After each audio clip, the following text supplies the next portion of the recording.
प्रवेशद्वाराची ही आतील बाजूला पहारेकरांच्या देवड्या या ठिकाणी दिसत आहेत. प्रवेशद्वारापासून आपण साधारणतः 15 ते 20 मिनिटांमध्ये किल्ल्याच्या माथ्यावरती पोहोचतो.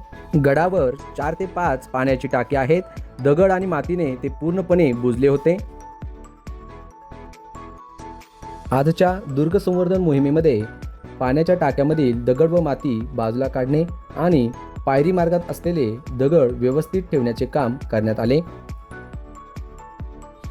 रात्रभर प्रवास करून 1.5 तासांचं चालण्याचं काम करून आल्यानंतरही 4.5 ते 5 तास ही दुर्ग संवर्धन मोहीम चालू होती. पायरी मार्गाचे संवर्धन कार्य करताना दुर्गसेवक आणि त्याचबरोबर पायरी मार्गाचं सर्पिलाकार आकाराचं हे ड्रोनद्वारे घेण्यात आलेलं सुंदर असे दृश्य